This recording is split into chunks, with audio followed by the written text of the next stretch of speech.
Amén. Que Dios le bendiga, hermano. Amén. ¿Estamos contentos? Amén. Amén.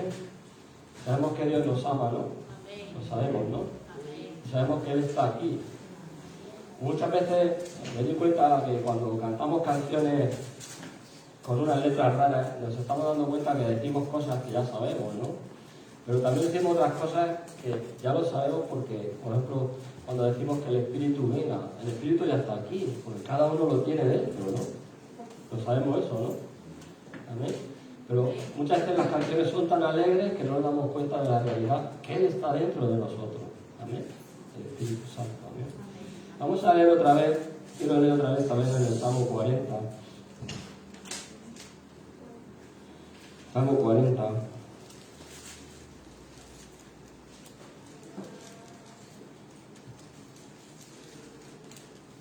Y vamos a leerlo en una traducción, que es la nueva traducción viviente, ¿no? Y dice así arriba, a lo mejor va a sonar un poco diferente, pero quiero decir lo mismo, ¿no? Que con paciencia esperé en el Señor, me ayudará, y Él se fijó en mí y oyó mi clamor. Amén. Dice, me sacó del foso de la desesperación, del lodo y del fango, y puso mis pies sobre el suelo firme, y a medida que yo caminaba me estabilizó. Suena un poco técnica, ¿no? Suena de la otra versión, pero quiere decir lo mismo. Dice, me dio un canto nuevo para entonar, un himno de alabanza a nuestro Dios. Muchos verán lo que Él hizo y quedarán asombrados. Pondrán su confianza en el Señor. Dice en el 4, qué alegría para los que confían en el Señor, que no confían en los orgullosos ni en aquellos que rinden culto a ídolos. Hasta ahí, ¿no? Y si puedes seguir leyendo en el 5, te estás dando cuenta de lo que Dios hace, ¿no? Porque dice con paciencia. Sabemos que como personas muchas veces no entra la prisa, no entra el nerviosismo para querer nosotros mismos solucionar los problemas que tenemos, ¿no? Y no nos ponemos a pensar que el problema, para empezar a solucionarse, tenemos que esperar en quién. En Dios. Amén. Cuando tú empiezas a hacerlo por tu cuenta, no te va a salir bien. Porque el que tiene el poder de hacerlo bien es el de arriba, es Dios. Amén. Y dice en el 2, me sacó de la fosa de la muerte. Cuando tú tienes un problema gordo, esta semana en el trabajo, hemos tenido un poco de cosas fuertes, ¿no? No voy a decir totalmente lo que pasó, ¿no? Pero te das cuenta que cuando Dios está ahí, cuando te viene un mazazo gordo, tú tienes donde agarrarte, ¿no? Cuando te viene una enfermedad y estás trabajando con personas rodeados y de la noche a la mañana te puede ocurrir cualquier historia, ¿no? Como la gente empieza a derrumbarse cuando le viene un problema gordo.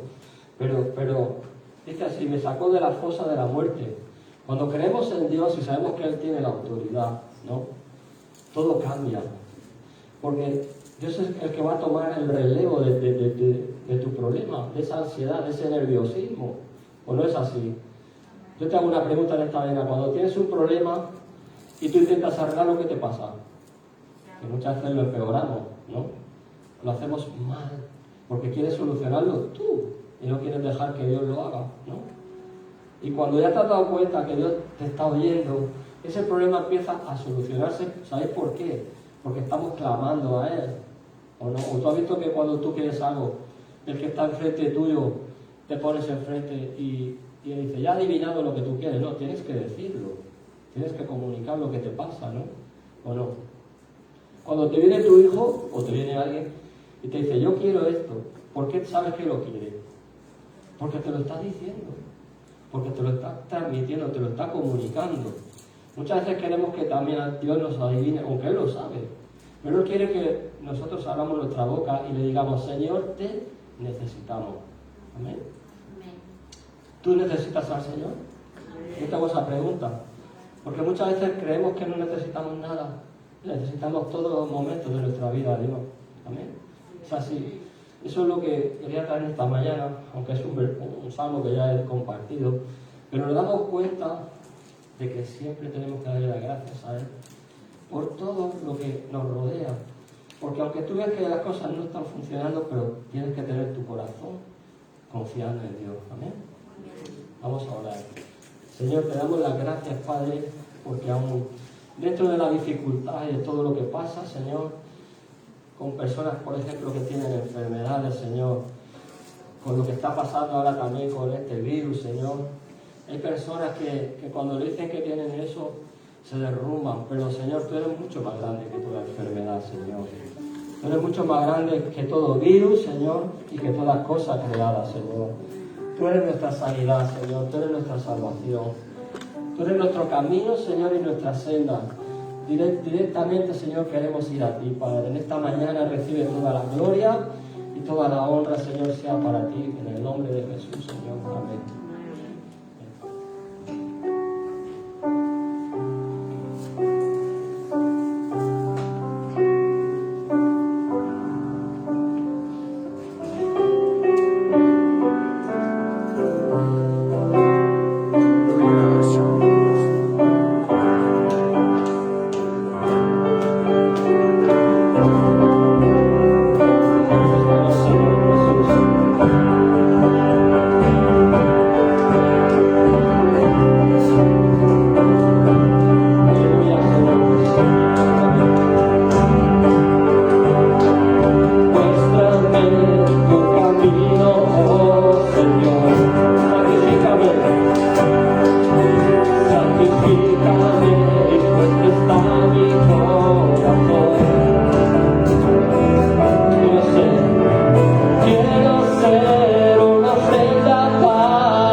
Me encontraré contigo y en ti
gózate en su presencia, gózate en su presencia, gózate en su presencia, porque Él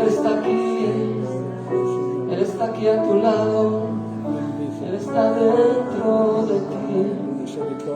Oh Señor, en tu presencia, Jesús, en tu presencia, tu presencia. Aleluya.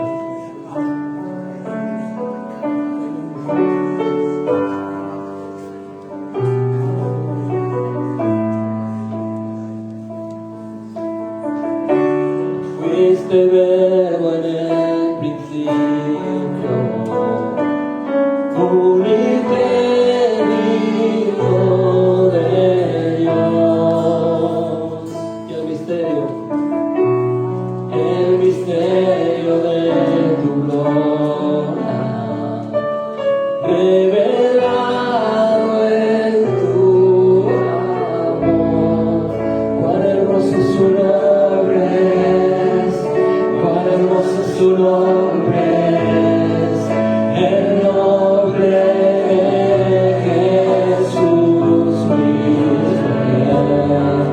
Cuán hermoso su nombre es, y nada se iguala a él. Cuán hermoso su nombre es, no hay otro nombre.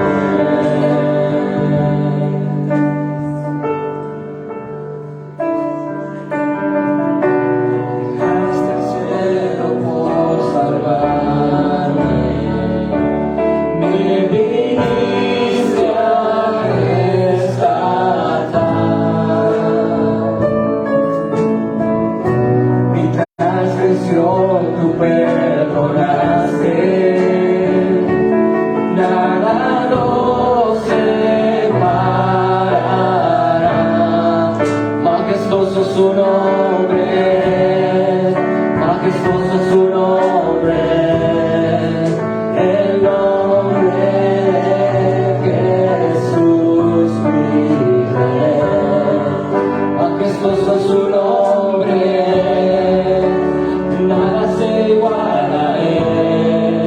Majestuoso su nombre, no hay otro nombre.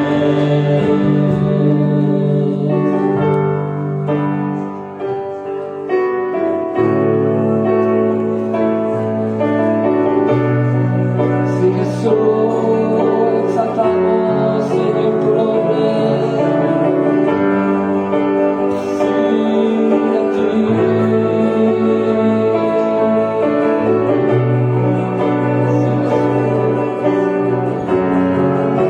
La muerte venciste, el velo partiste, la tumba vacía ahora está.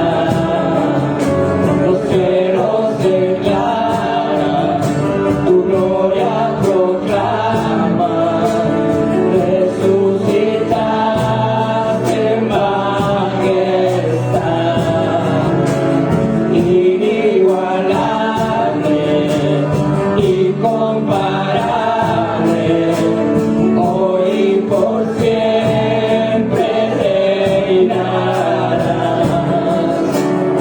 Tuyo es el reino y tuya es la gloria, tuyo el poder, la autoridad. Poderoso su nombre es, poderoso su nombre es, el nombre de Jesús mi Rey. Poderoso su nombre es, incomparable ser.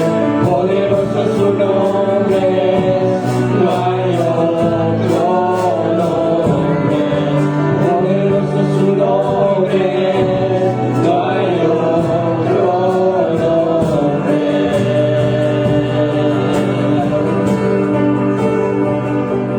Si no hay otro nombre como tú.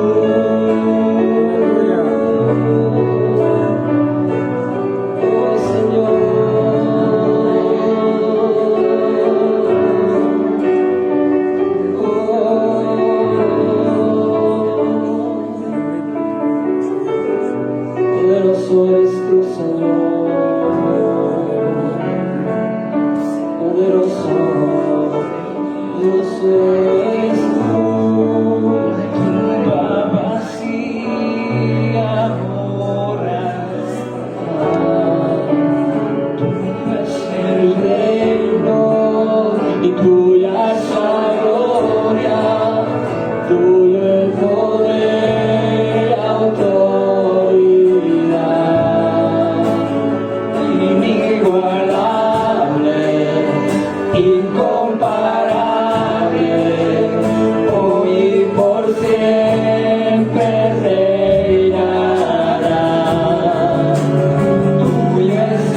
no hay otro nombre. Aleluya. Sí. Poderoso, poderoso, poderoso. Aleluya, Señor. Bendito eres.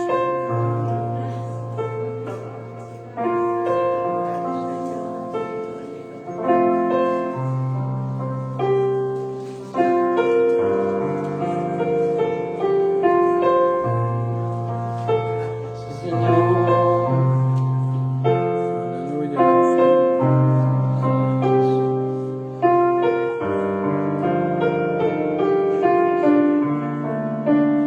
Es mi delicia estar en tu casa.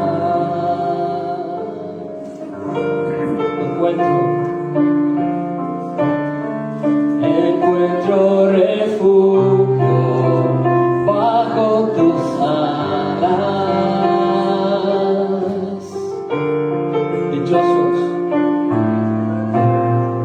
Dichosos te alaban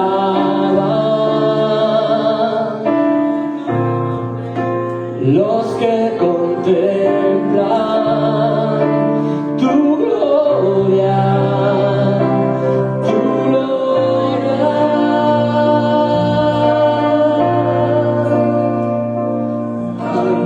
Anhelo, deseo,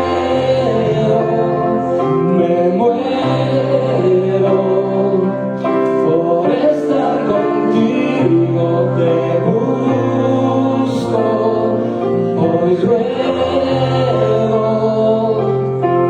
permanecer toda mi vida aquí.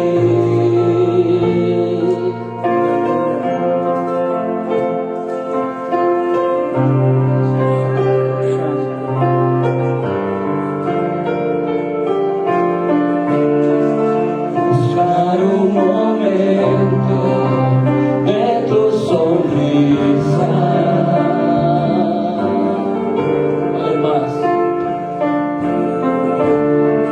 Vale más que un tesoro, más que una vida. Dichosos, Señor. Dichosos que alaban los que contemplan, los que contemplan tu gloria, tu gloria. Sí, anhelo, deseo, me muero por estar contigo, te busco, hoy ruego permanecer. Anhelo, deseo, me muero por estar contigo, te busco, hoy ruego permanecer toda mi vida aquí.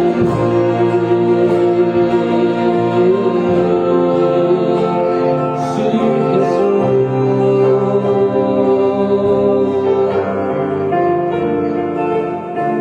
Yo soy el que tiene en ti su fortaleza.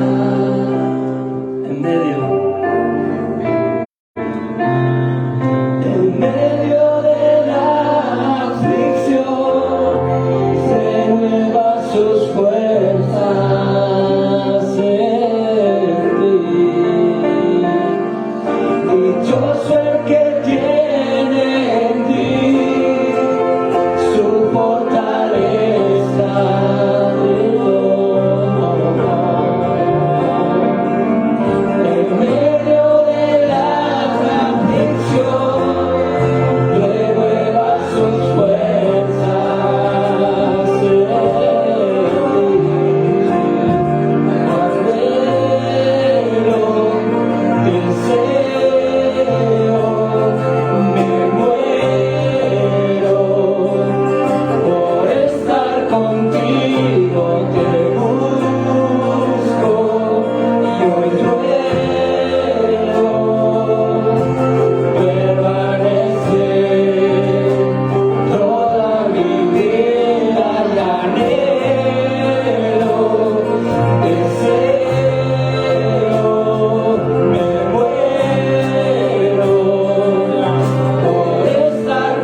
corazón.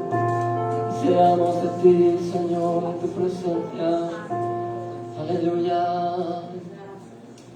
Gracias, Jesús. Gracias, Padre Santo. Gracias, podemos decir gracias, Señor. Gracias, Jesús. Gracias, Señor, por tu presencia. Porque sabemos que tú estás aquí, Señor. No tenemos ninguna duda, Señor. Sabemos que tú estás aquí, Señor. A ti sea la gloria, Señor, y la honra.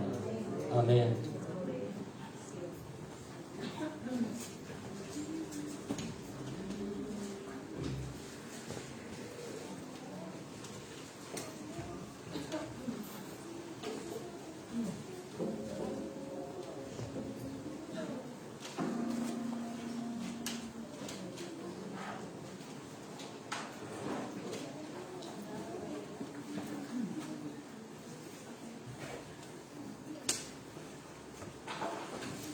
Aleluya. Buenos días, queridos hermanos. Vamos a presentar la ofrenda leyendo en el Salmo 125, que dice así: Los que confían en Jehová son como el monte de Sión, que no se mueve, sino que permanece para siempre. Como Jerusalén tiene montes alrededor de ella, así Jehová está alrededor de su pueblo, desde ahora y para siempre. Porque no reposará la vara de la impiedad sobre la heredad de los justos, no sea que extiendan los justos sus manos a la iniquidad. Haz bien, oh Jehová, a los buenos y a los que son rectos de su corazón. Mas a los que se apartan tras sus perversidades, Jehová los llevará con los que hacen iniquidad. Paz sea sobre Israel. Aleluya, Padre Santo, gracias por este día, gracias por tu palabra, Padre Santo. Gracias porque tú estás alrededor de los que confían en ti, Señor. Gracias, Señor, ponemos esta semana delante de ti, Señor, ponemos esta ofrenda, Padre, para cubrir, Señor, las necesidades, Señor, materiales que tenemos, Señor. Gracias, Señor, por tu pueblo, Padre. Sé tú guiándonos en cada momento, Señor, sé tú por nosotros, Padre. Ponemos delante de ti, Señor, a nuestros pastores, bendícelos grandemente, Señor. Gracias, Señor, sé tú tocando cada vida y cada corazón, Señor. Bendice la ofrenda que te presentamos en esta mañana, Padre, en el nombre de Jesús. Amén.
Gracias, Señor, por esta ofrenda, Padre. Bendice, Señor, las manos, Señor, que dan, Padre.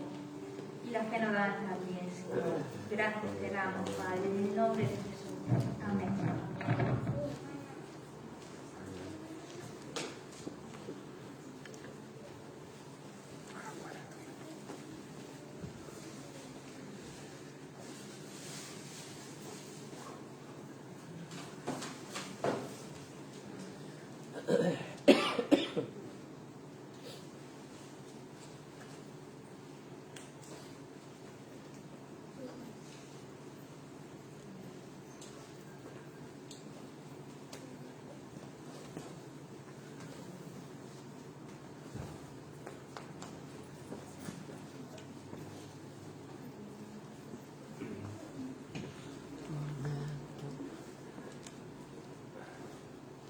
Gloria a Dios.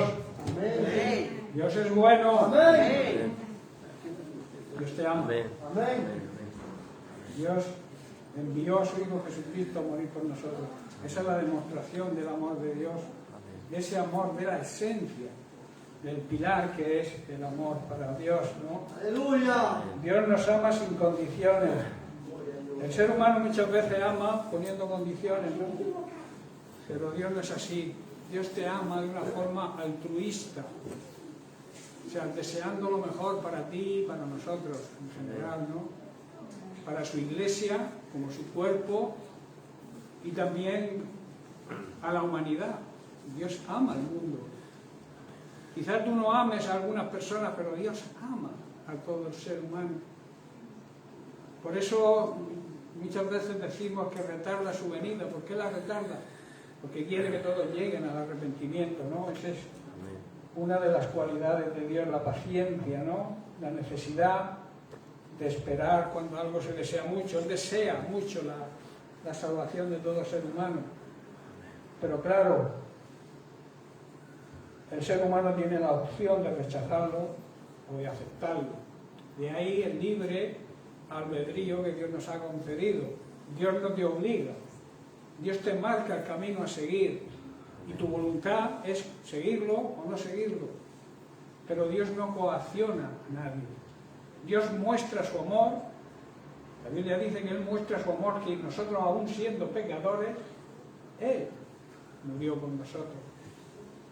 Y murió por sus enemigos, porque todo aquel que vive de una forma pecaminosa, vive en pecado, es enemigo de Dios. Y Dios murió por los pecadores, o sea, por aquellos que lo niegan, por aquellos que viven en pecado, incluso llamándose cristianos, ¿no? Que ese es el mayor peligro que existe, ¿no? Saber que están viviendo en pecado y no cambiar. Porque el mundo en sí, mientras que no les llegue la luz del Evangelio, pues viven, como han aprendido a vivir. Yo siempre digo que existen, pero no viven. La realidad de la vida la trae Jesucristo. Él dijo, lo prometió. El diablo vino a robar, matar y destruir, pero yo he venido para daros vida. Pero no una vida mediocre, no una vida, digamos, es una vida plena, la que Él quiere darnos y en la cual quiere que vivamos, ¿no? Bien, pues vamos a entrar ya en materia. Quiero seguir tratando el tema, porque lo considero muy importante, el tema de los principios bíblicos y básicos para la evangelización de la Iglesia, para que nuestra evangelización sea efectiva, porque si no sabemos cuáles son los principios para evangelizar, nunca lo haremos bien. Si tú no conoces una materia, tú no te puedes examinar de esa materia, porque vas a suspender seguro, ¿no? Por eso la necesidad de aprender esos principios y tenerlos muy en cuenta a la hora de evangelizar, que recordemos es nuestra misión, digamos nuestro ministerio, nuestro trabajo encargado por el Señor, ¿no? Existen algunos principios y los vamos a estudiar. Hemos estado 2 semanas ya viéndolos y vamos a seguir estudiando por algunas semanas más, porque vuelvo a repetir, lo considero de suma importancia. Hoy quiero hacer, digamos, un repaso de los principios rápido que hemos estudiado hasta ahora. Y luego, lo importante, esa digamos que es la teoría, pero luego quiero transmitiros la forma de aplicarlos, esos principios, a nuestra vida, a nuestra forma de evangelizar. Tenemos que, como suelo decir, pasar de la teoría a la práctica y saber cómo hacerlo. Entonces vamos a estudiar, vamos a hacer, como he dicho, un repaso general a los principios que hemos estudiado hasta ahora. Estamos analizando en Mateo 28 los versículos del 18 al 20, donde Dios comisiona a sus discípulos y nos comisiona a nosotros hoy al ministerio, al trabajo de llevar el Evangelio a toda criatura y también enseñarles a obedecer los mandamientos que Dios nos ha dado. Entonces vemos que el motivo, el enfoque que Mateo hace y prioriza a los creyentes judíos y también a nosotros, es demostrar en primer lugar la naturaleza divina de Jesús. En otras palabras, demostrar que Jesucristo es Dios. Y hoy en día muchos niegan esta verdad.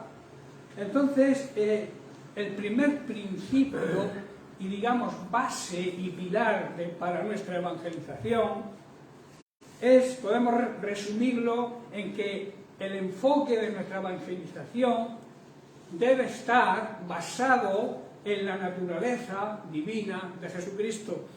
Debemos saber que Jesucristo es Dios. Si tú te pones a evangelizar negando la divinidad de Dios, vas a fracasar. Perdón, negando la divinidad de Jesucristo, vas a fracasar, porque Jesucristo es Dios. Amén. Por eso digamos que es la base, el principio básico y el primer principio que debemos saber. El segundo principio es discipular. El encargo de la Gran Comisión es discipular, en primer lugar, hacer, que quiere decir hacer discípulos. Significa hacer discípulos, pero como hablábamos la semana pasada, no hacer discípulos, prosélitos nuestros, a no ser, claro, que nosotros seamos verdaderos discípulos y podamos decir, como decía Pablo, imitarme a mí, de la misma manera que yo imito a Jesucristo. Por tanto, el segundo principio es discipular, hacer discípulos de Jesucristo. Amén.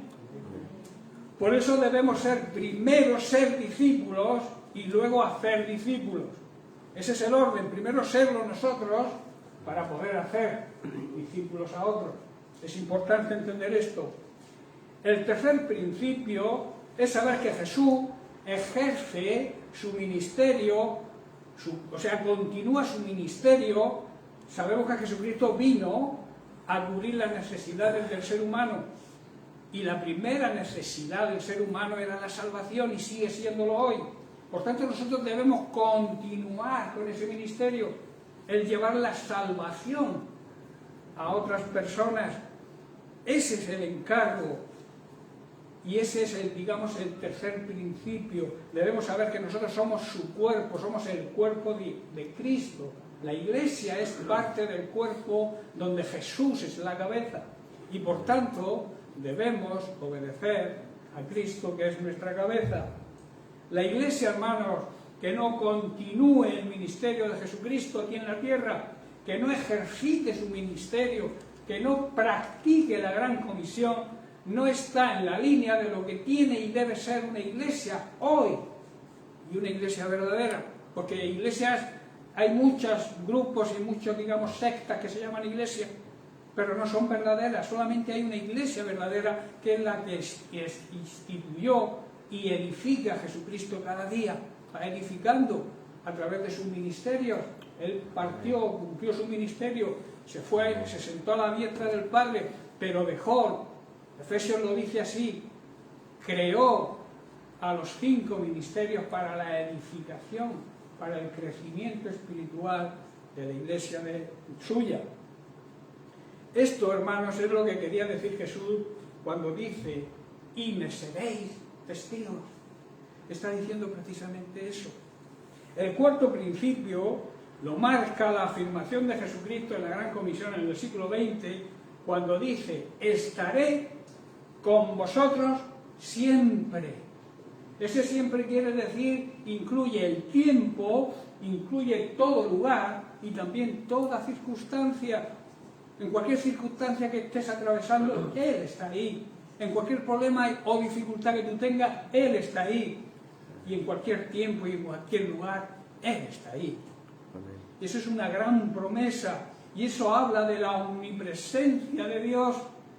La afirmación de que Jesús estaría siempre con ellos y hoy con nosotros, constituye ese principio básico para que nosotros proclamemos de una forma clara y concisa y rotunda sobre la omnipresencia de Jesucristo y por tanto demostrar su deidad demostrar su divinidad, demostrar que Jesucristo es Dios, porque Él, como Jesucristo, prometió estar con nosotros siempre.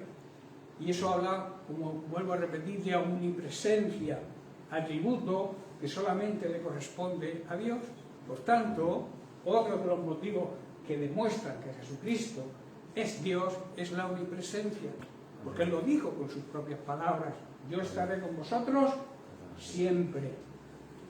Esta es una bendita promesa, hermano, y debe ser un principio más para que nuestra evangelización sea efectiva, y en la cual debemos depositar toda nuestra esperanza. Recordemos que esperanza significa creer, tener la fe ciega de que Jesucristo cumple sus promesas. Vivimos en esa preciosa esperanza de que Él está con nosotros siempre. Esta creencia en el cumplimiento de aquella promesa del Señor que hizo en un monte de Galilea debe animarnos, debe motivarnos, y así poder actuar en el poder que Él nos delega precisamente en esa gran comisión a través de nuestra fe. Y así, de esa manera, abre en nosotros ese deseo de ganar almas para Cristo. Hermano, yo te haría la pregunta: ¿tienes el deseo de ganar a otros para Cristo?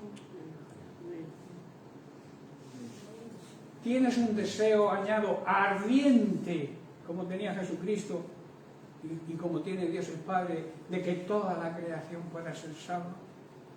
Necesitamos ese anhelo, hermanos. Lo necesitamos, porque así estaremos, de alguna manera estaremos formando parte de la voluntad de Dios, que es lo que Él quiere que hagamos, que andemos en su voluntad para poder recibir sus bendiciones cada día. La voluntad del Señor es que todos sean salvos, y para eso nos eligió, nos escogió a nosotros y nos salvó. No nos salvó simplemente porque dijo: bueno, voy a salvar a este, a aquel, a María, a Antonio, a Pepe, a Juan. No. Él nos salvó con un propósito, y el propósito no es otro que hacer su voluntad, y su voluntad es que todo ser humano pueda recibir la salvación. Y como decía Pablo, ¿cómo van a escuchar si no hay nadie que les hable? ¿Cómo se van a arrepentir si nadie les muestra que viven en pecado y tienen que arrepentirse para ganar la salvación? Si no hay alguien que se lo diga, ese alguien es la Iglesia de Jesucristo. Ese alguien somos tú y yo. Amén. El quinto principio, la autoridad que tenemos delegada como cuerpo de Cristo que somos. O sea, vamos con Él y con su autoridad. La autoridad que recibió Jesucristo no tiene límites, es ilimitada e incluye la plenitud del cielo y de la tierra. En otras palabras, Él tiene autoridad sobre todo el universo, y esa autoridad la delegó en nosotros. Nos hizo un trasvase, una transmisión de esa autoridad en ese monte de Galilea, cuando dijo: y se acercó Jesús y les habló diciendo: toda potestad, o sea, toda autoridad, todo derecho legal me ha sido dado en el cielo y en la tierra. En otras palabras, Dios me ha dado el poder para gobernar en todo el universo. Esa autoridad, vuelvo a repetir, la tenemos nosotros, delegada de parte de Jesucristo. Cuando Él dijo: por tanto, o sea, como consecuencia de esto, como consecuencia de que me ha sido otorgada toda autoridad, yo os digo: id en esa autoridad y haced, mandamiento, discipular a todas las naciones, bautizándolos en el nombre del Padre y del Hijo y del Espíritu Santo. La autoridad completa de Dios. Hay que bautizar en la autoridad completa de Dios, que es la autoridad del Padre, del Hijo y del Espíritu Santo. El sexto principio es la necesidad del Espíritu Santo. Hermanos, la plenitud del poder de Dios la experimentamos cuando nacemos de nuevo y entonces recibimos la promesa. En Hechos capítulo 1, verso 8, encontramos esa promesa. Dice, pero recibiréis poder. Esta palabra es dinamita, viene de la raíz dinamo, que significa dinamita. Cuando el Espíritu Santo descienda sobre vosotros, y entonces podréis testificar de mí, seréis mis testigos, y le hablarán a la gente acerca de mí en todas partes. Este es nuestro trabajo, nuestro ministerio y también nuestro gran privilegio. Y lo harán por toda Judea. Aquí hace como una comparativa de cómo debe ser nuestra evangelización, empezando por nuestra Jerusalén, que es nuestra casa, nuestra familia, nuestros seres que queremos y no son salvos todavía, nuestra Jerusalén, luego ir ampliando el círculo, nuestros vecinos, Judea, Samaria, y hasta lo último, el último rincón más escondido que pueda haber en la tierra, donde Dios permita que estemos, debemos seguir estos principios. Hermanos, debemos seguir el ejemplo de la iglesia primitiva en este sentido. Es a través de esa dinámica y de esa fe poderosa que empezó a surgir cuando Jesús les estaba hablando ahí en el monte de Galilea, les estaba dando la gran comisión, los estaba dejando ahí con la promesa de que estaría siempre con ellos, pero que Él se marchaba al cielo. Jesús comisiona a sus discípulos y luego lo reafirma con el poder del Espíritu Santo. Primero los comisiona y luego les transfiere el poder. El poder está en Pentecostés, en recibir al Espíritu Santo, que es la promesa que les hizo Jesús. Y ellos esperaron hasta recibirlo. No evangelizaron hasta que recibieron el poder. No podemos salir a evangelizar si no andamos en el Espíritu. Si el Espíritu Santo no forma parte de nuestro interior, no está viviendo en nosotros para transmitirnos esa autoridad y ese poder. Recordemos que estaban 120 personas escondidos en el aposento alto. Estaban temerosos, habían matado a su maestro y de bueno, en cualquier momento vienen también a por nosotros. Estaban ahí escondidos. Pero al recibir el poder del Espíritu Santo, salieron y afectaron a todo el mundo, en todas partes a donde iban. Y Pedro en su primer sermón, en su primera predicación, con poder, estaba escondido y en el momento que recibió el Espíritu Santo se llenó de poder y de autoridad y predicó con valentía y de nuevo, y se convirtieron en su primer sermón 3.000 personas. Eso es una buena evangelización, ¿verdad? Qué bonito sería que fuéramos a la plaza de aquí, cuando podamos salir y cuando podamos hacerlo, y que este pueblo que tiene cerca de 17.000 habitantes ya, en el primer, digamos, aparición ahí en cualquier jardín o cualquier plaza, se convirtieran 3.000 personas. En nada, en 5 sermones se convierte todo el pueblo. Qué bueno sería, ¿verdad? Pero Pedro seguía los principios básicos para que su evangelización fuera efectiva. ¿Por qué? Porque esperó la promesa y recibió el poder del Espíritu Santo. El séptimo principio habla de la universalidad del Evangelio. Lo vemos en la Gran Comisión, cuando dice, id a todas las naciones. O sea, toda la humanidad tiene derecho a ser evangelizada. Y a todas las naciones, no solamente a los judíos, estaba diciéndole y transmitiéndole en Mateo ahí, Jesús ahí a través de la Gran Comisión le estaba transmitiendo que no solamente deberían ir a los judíos, porque había una mentalidad de que los judíos solamente era el pueblo escogido y al pueblo al que Dios les daba sus promesas, y a los gentiles no, pero aquí Jesús está diciendo a todas las naciones, está hablando de la universalidad, que no solamente tenían que predicarle a los judíos, sino también a lo que ellos llamaban los gentiles. O sea, aquellos que ellos no consideraban que era el pueblo de Dios. Hoy podríamos llamar a los gentiles, a las personas que no creen. Aquí tenemos el gran programa mundial, digamos, y vemos a Cristo resucitado, su gran plan de salvación para el ser humano. Y no deberíamos olvidarlo, hermanos. Ahí se hizo una proclamación del plan de salvación de Cristo. Que Cristo, al morir en una cruz, al resucitar y partir al cielo, había cumplido el plan de salvación, y la obligación de la Iglesia era transmitir ese plan a toda la humanidad, para que todos tuvieran la oportunidad de ser salvos. Y el octavo principio es la promesa de su regreso. Debemos vivir, debemos predicar el Evangelio con esa esperanza, saber que Jesucristo prometió volver y que lo hará, pero nunca dio una fecha, decíamos, ¿verdad? Jesús nunca dio una fecha. Por tanto, debemos estar listos para su venida en cualquier momento, pero debemos esperarla con gozo y también con paciencia. ¿Qué quiere decir? Aunque deseemos mucho que vuelva, el tiempo le corresponde a Él, y el tiempo de su segunda venida lo marca el Padre.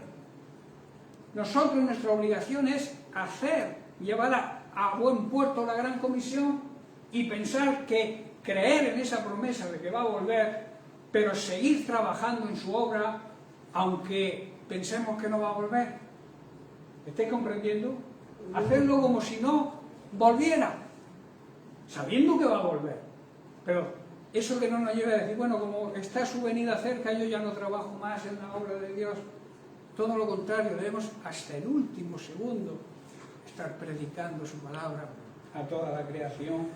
Y luego vemos que el final del Evangelio de Mateo termina con un reflejo y un resplandor de la gloria de Cristo.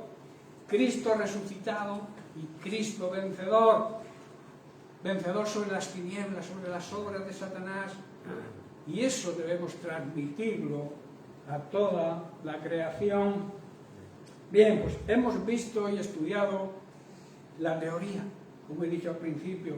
Ahora vamos a estudiar cómo llevarla a cabo. ¿Cómo aplicamos estos principios? Debemos saber, y vuelvo a repetir, Cristo tiene toda la autoridad.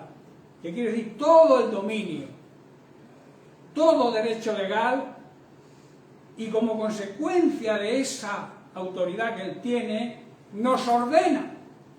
O sea, no es una sugerencia, es una orden de su autoridad, viene de su autoridad, la orden de practicar, de que su iglesia ande en la gran comisión.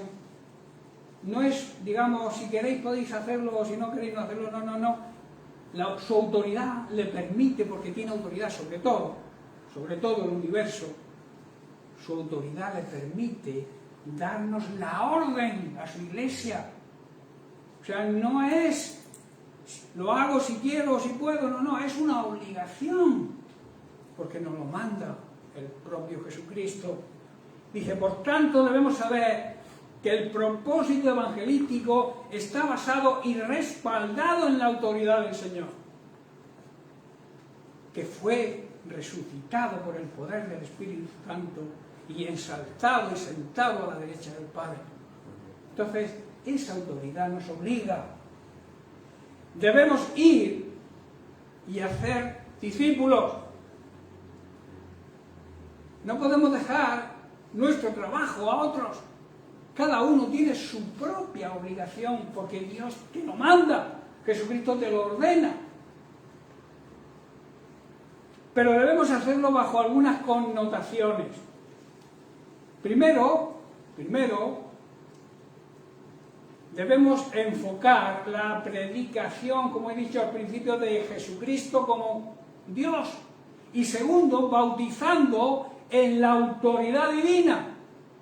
Y la autoridad divina es en el nombre del Padre, del Hijo y del Espíritu Santo. Amén. Y eso hay que transmitirlo en nuestra gran comisión, en nuestro trabajo, en nuestro ministerio. Transmitir que la autoridad plena está en el Padre, en el Hijo y en el Espíritu Santo conjunto, porque las tres personas es a lo que se llama la divinidad, es lo que se le llama Dios. Para aquellos que piensan que nosotros adoramos a tres dioses, están en un error.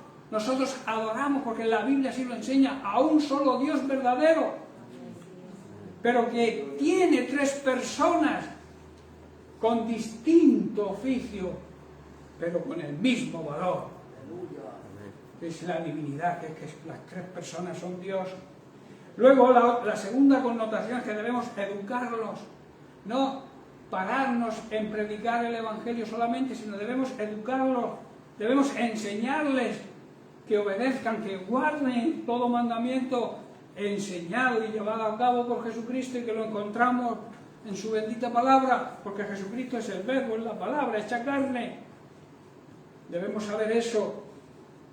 También la tercera connotación es que su presencia personal, que fue prometida por Él, es la garantía para esa comisión, para ese encargo, es la garantía de que se puede llevar a cabo porque Él está con nosotros y que los resultados van a ser lo que Él espera, y nosotros también debemos esperar que el mundo se convierta, las personas que nos rodean puedan ser salvas, nuestra familia que aún no conoce al Señor puedan recibir la salvación, los amigos, los compañeros de trabajo. Amén. Amén. No tenemos excusa, por tanto. No hay una excusa. La excusa se denomina excusa aquello que alguien hace para, o sea, se apoya para no hacer algo. El que quiere hacer algo no busca una excusa, sino busca un camino para hacerlo.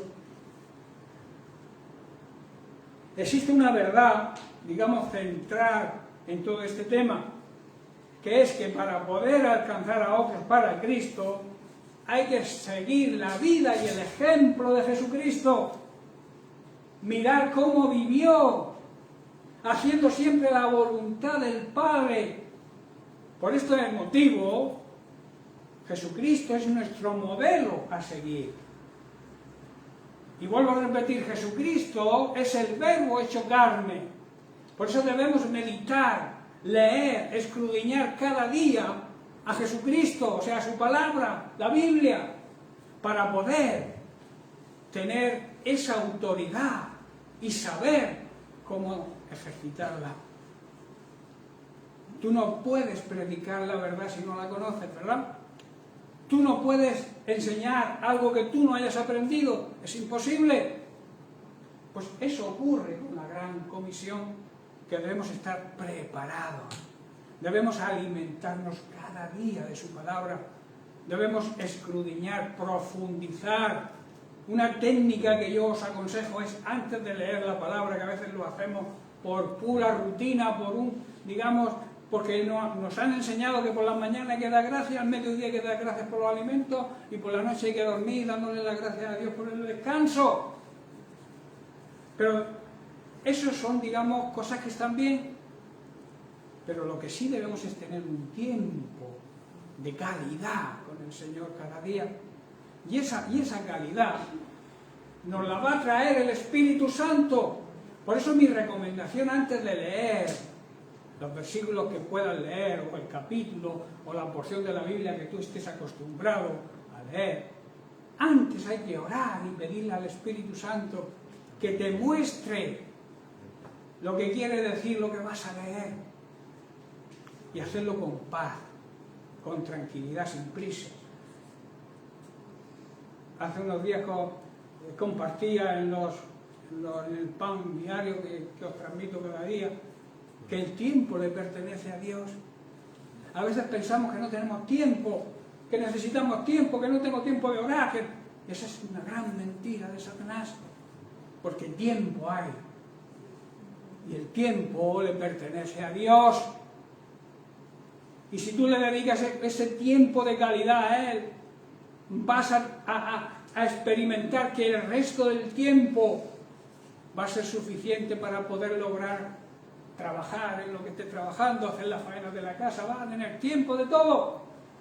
Quizá no tengas tiempo y te falte tiempo cuando no uses este principio de escudriñar cada mañana las Escrituras.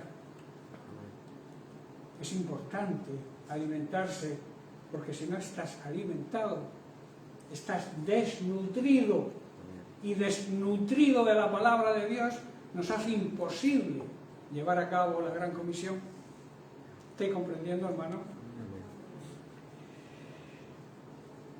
Ahora, volvemos a la pregunta, ¿cómo aplicamos estos principios? Primero, debemos establecer vínculos de amistad con las personas que nos rodean. Cultivando la amistad, no cerrando el círculo, que muchas veces lo hacemos, a nosotros mismos. A veces cerramos el círculo y nos relacionamos con la familia de la iglesia, con los hermanos, porque claro, los demás como no creen, yo no quiero. No, eso es un error. Debemos establecer vínculos amistosos con las personas que no conocen al Señor. Muchos cristianos lo hacen así, lo hacen mal, se cierran. Y por eso muchas veces nos llaman como presuntuosos. Os creéis en posesión de la verdad, aunque la tenemos y lo creemos. Debemos actuar de una manera sabia con ellos. Y una manera sabia es establecer una buena relación con ellos. No una comunión quizá, pero sí una relación, un vínculo de amistad. Y así poder ganarlos para Cristo. Es imposible que nuestra soberbia y nuestro orgullo de cristianos evangélicos a veces no llegamos a las personas por eso. Debemos hacerlo, por tanto. Esos lazos de amistad tienen que ser con amor, con transparencia, que quiere decir que lo que decimos lo hacemos y lo ven ellos, sin hipocresía. No tenemos que ser hipócritas, no podemos decirle a los que nos rodean que hagan algo que nosotros no hacemos. También con paciencia. La paciencia es un fruto del Espíritu Santo, es una característica del fruto del Espíritu Santo y tiene que estar en todos los creyentes. Con diligencia, o sea, con cuidado también. No herirlos en su sensibilidad. No, por ejemplo, si ellos creen en las imágenes, no puedes decirle, eso es hablar mal de las imágenes en un sentido peyorativo, porque los puedes ofender y los puedes alejar. No sé si me estáis entendiendo. Amén. Tenemos que ser hábiles en eso. Luego ya, conforme ellos den el paso, ya vamos enseñándoles, pero con amor siempre, cuál es la verdad de las imágenes. Pero de entrada tú no puedes atacar su sensibilidad. Tenemos que ser sensibles y también con dedicación, con empeño. Proponerte cada día hablarle a alguien, y si no cada día, cada 2 días. Pero no cerrar el círculo y no hablarle a nadie. También debemos hacerlo sin prejuicios. ¿Qué es un prejuicio? Un prejuicio es una opinión previa, por lo general desfavorable, acerca de algo que ni conocemos bien. Prejuzgar significa eso, hacer juicios previos de las personas que no sabemos en realidad qué hay dentro de su interior, de su corazón. Y entonces prejuzgamos, hacemos juicios previos. No podemos evangelizar de esa forma. Y también significa juzgar a una persona antes de tiempo, antes de conocer y tener un conocimiento real de esa persona. Las personas creen o no creen, nacen, no deciden dónde nacen, si nacen en una familia cristiana o no. Por eso tenemos que tener esa cualidad de no prejuzgar y tampoco juzgar a nadie antes de tiempo sin conocerlo. Activemos la relación del principio que he comentado de amistad con ellos y vayamos conociéndolos. Y según vayamos conociéndolos, los vamos enseñando. Amén. Mateo 7:2, Jesús dijo, pues serán tratados de la misma forma como tratáis a los demás. El criterio que usen, o sea, la manera de juzgar a los demás, es el mismo criterio con el cual se os va a juzgar a vosotros. En otras palabras, no veáis la paja en el ojo ajeno y no os deis cuenta de que en el vuestro hay un tronco enorme. En Romanos capítulo 2, verso 11, Pablo declara, porque luego dice que también debemos enfocar nuestra predicación sin preferencias, o sea, sin hacer distinción de personas, porque Pablo declara, como he dicho en Romanos 2:11, no hay acepción de personas para con Dios. Tú no puedes elegir a quién evangelizar, tú debes evangelizar a toda criatura que se ponga por delante, sin mirar el color de la piel, sin mirar su nacionalidad, ni su, digamos, estatus social. Todos tienen derecho a ser evangelizados. Para Dios no hay diferencias, hermanos, entre las personas. ¿Sabéis por qué? Porque se pagó el mismo precio por cada uno, la sangre de Cristo. Por eso Dios no tiene favoritos. Dios ama al ser humano en general y no hace diferencia entre personas. Por tanto, no debemos hacer juicios previos y tampoco hacer diferencias entre las personas. En segundo lugar, debemos identificarnos con las necesidades de los demás. Y así imitaremos el interés divino por cubrir las necesidades del ser humano.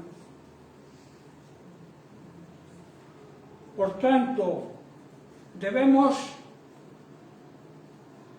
saber que todo ser humano necesita a Dios para recibir la salvación y necesita de Dios para cubrir sus necesidades.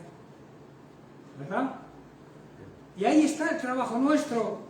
La necesidad de esas personas, tanto física, espiritualmente, emocionalmente, mentalmente, es un trabajo nuestro. Y debemos llevarlo a cabo con ese principio, sabiendo que todo ser humano necesita a Dios para ser salvo y necesita de Dios para seguir andando cada día y luchando cada día en este mundo. También debemos saber que todo ser humano necesita estabilidad emocional, mental y física. Y esas cualidades tienen que estar también enfocadas. Con esas cualidades tenemos que enfocar nuestra evangelización. Mateo 9:35 vemos el ejemplo de Jesús. Dice, recorría Jesús todas las ciudades y aldeas. Primero, enseñando en las sinagogas de ellos. Segundo, predicando el evangelio del reino. Y tercero, sanando toda enfermedad y toda dolencia en el pueblo. Hermano, Jesús enseñaba, predicaba el evangelio para salvación y sanaba todo tipo de enfermedad física y también espiritual. El alma necesita muchas veces ser sanada, ser limpiada. Y solamente es sanada y es limpiada a través de la palabra de Dios. Hoy nosotros debemos seguir el ejemplo de Jesucristo. En tercer lugar, teniendo firmes convicciones bíblicas. Tú tienes que estar convencido de lo que predicas. Tú tienes que estar convencido de que la palabra de Dios es real, es auténtica y es eficaz y tiene autoridad y poder para cambiar a las personas. Tienes que saberlo para poder transmitirlo a los demás. ¿Estáis entendiendo? Convicciones claras y firmes y un carácter definido, no indecisos.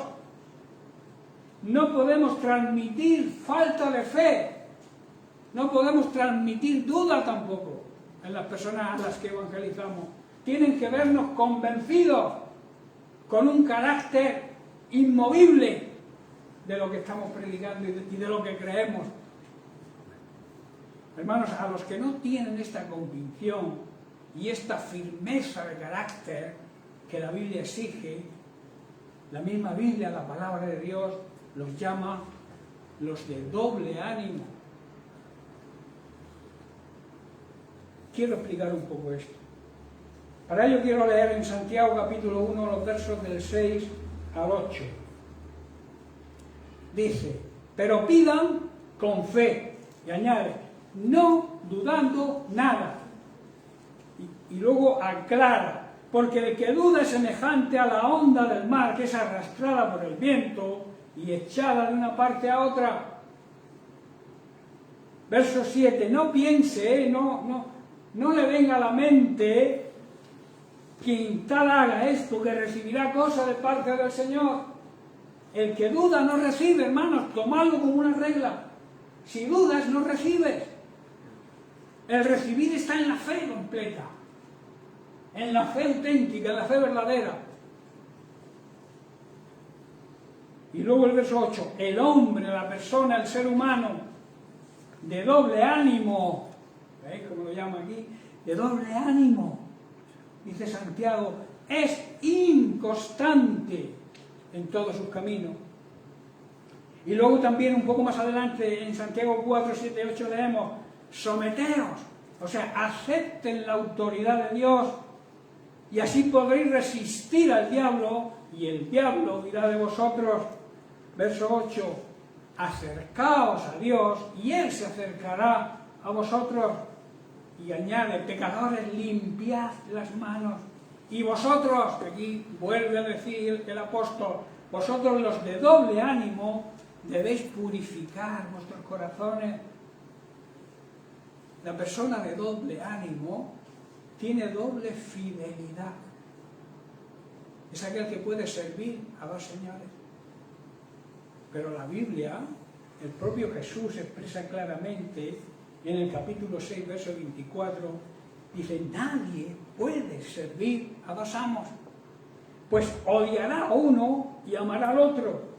Será leal, será fiel a uno e infiel a otro. Y también lo despreciará. Jesús lo explica bien claro, ¿verdad?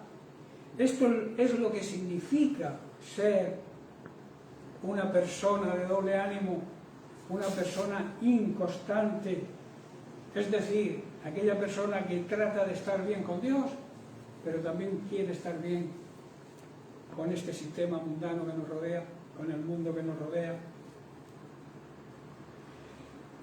Debemos, vuelvo a repetir, tener firmes convicciones y un carácter, vuelvo a hacer hincapié en esto, un carácter definido para tener resultados eficaces en nuestra evangelización, creyendo sus promesas, rindiendo nuestra vida a sus órdenes y dependiendo plenamente de lo que la palabra de Dios dice. Santiago hemos dicho que habla de una persona de doble ánimo, es una persona inconstante, ¿no? Voy a explicar lo que es una persona inconstante. Es una persona que no es estable, que no tiene estabilidad, ni permanece, que muda con demasiada facilidad y ligereza de pensamientos. Hoy piensa una cosa y mañana todo lo contrario. Que cambia también de aficiones. Hoy me gusta esto, mañana no me gusta y me gusta otra cosa. Cambia de opinión constantemente. Hoy opino así, pero mañana cambio de opinión. Y también de forma de comportarse. Hoy me comporto bien, mañana me comporto mal. Esa es una persona inconstante. Una persona llena de dudas. Una persona que la mayoría de las veces no termina nada de lo que empieza. Y así hay cantidad de personas que empiezan pero no terminan. Lo importante no es empezar, es terminar. Lo importante en nuestra vida no es cómo empecemos, sino dónde y cómo terminemos. Pensar en la eternidad. La eternidad es todo, no tiene principio y no tiene fin. La eternidad no es tiempo nuestro, no es tiempo cronos. es tiempo kairos. Un tiempo que para Dios un día son como 1000 años y 1000 años como un día.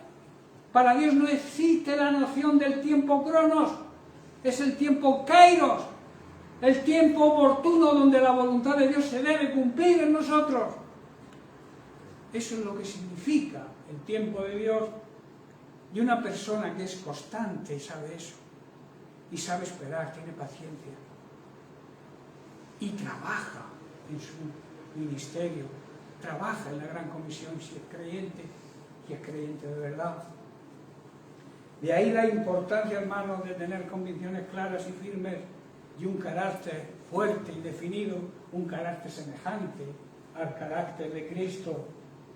En cuarto lugar, teniendo un claro entendimiento de la realidad eterna, la realidad de la importancia que tiene la vida eterna. El ser humano por lo general se preocupa de lo que ocurre en esta vida. Piensa en ganar dinero, en comprarse esto, comprarse lo otro, que es lícito, pero que no sea la prioridad. Porque lo importante no es el tiempo que vivimos aquí, lo importante es la eternidad donde pasemos. La eternidad, como he dicho antes, no hay principio en la eternidad ni hay final. La vida, digamos, cronos, la vida del ser humano aquí en esta tierra es corta, relativamente corta, muy corta diría yo. No nos damos cuenta y nos hacemos ancianos. Y luego entregamos el cuerpo y salimos de este cuerpo porque lo que realmente somos no muere, que es el espíritu. Y ese espíritu va a una eternidad. Planteo la pregunta, ¿a qué eternidad va a ir tu espíritu? ¿A una eternidad con el diablo?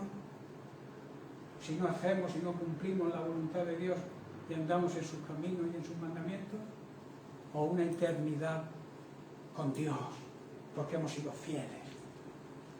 Hemos tenido nuestros, quizá, fallos, errores, fallos al blanco, nuestros pecados puntuales, pero todo eso está amparado por la soberanía de Dios cuando constituyó a Jesucristo como nuestro abogado, defensor. Él nos defiende cuando nos arrepentimos, y nos arrepentimos de verdad, porque un arrepentimiento de mentira no existe. O es arrepentimiento o no es arrepentimiento. Tú puedes tropezar, fallar el blanco, pero si te arrepientes tenemos a Jesucristo como abogado. Ahora bien, si tú vives continuamente y conscientemente en pecado, te lo he dicho muchísimas veces y lo seguiré diciendo muchas más, si tú vives conscientemente en pecado y no cambias, tu eternidad está en peligro. ¿Me hago entender? Debemos entender que la salvación en Cristo, y debemos entender por qué Jesucristo fue motivado a entregar su vida por nosotros.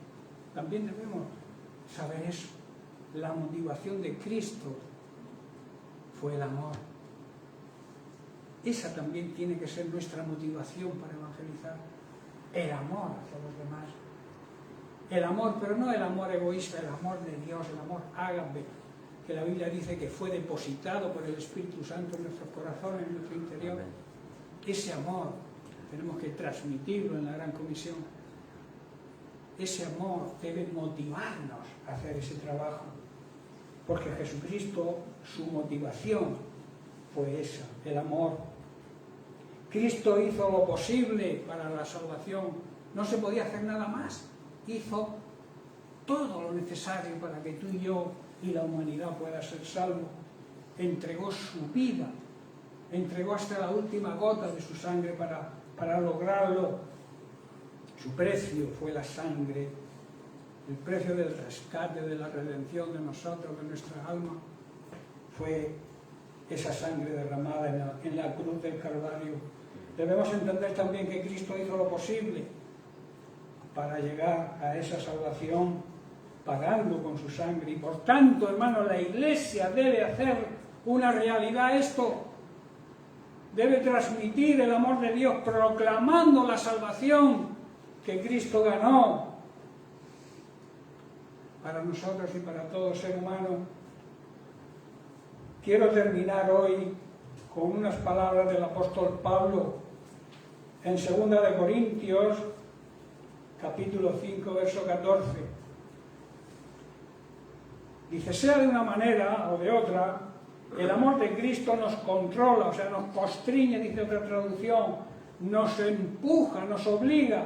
Estamos en deuda con ese amor, ya que creemos que Cristo murió por todos, también creemos que todos hemos muerto, o deberíamos haber muerto, pongo yo entre paréntesis, a nuestra vieja manera de vivir. El amor demostrado por Dios, hermanos, nos obliga, nos compromete con una señal de agradecimiento por lo que Dios hizo por nosotros, por nuestra salvación. Por tanto, debemos obedecer el mandato de la Gran Comisión. Ese amor demostrado por Dios nos obliga a llevar a cabo la Gran Comisión. Si no te sientes obligado a hacerlo, tienes un problema. Si no deseas llevar a cabo la Gran Comisión, tienes un problema. Porque el amor que Cristo nos demostró, salvándonos a nosotros, nos obliga a llevar a cabo su mandamiento. Hermanos, pongámonos a trabajar en la Gran Comisión, pero siguiendo y aplicando todos estos principios que hemos estudiado, principios que son principios bíblicos y que son necesarios para que nuestro trabajo, nuestro ministerio sea efectivo. Amén. Bien, pues lo vamos a dejar aquí por hoy. La semana que viene hablaré, siguiendo en la misma línea, de las señales de una iglesia ejemplar. El testimonio de la iglesia tiene que ser un testimonio de ejemplo. Entonces enfocaremos ese tema la semana que viene. Bien, pues que Dios les bendiga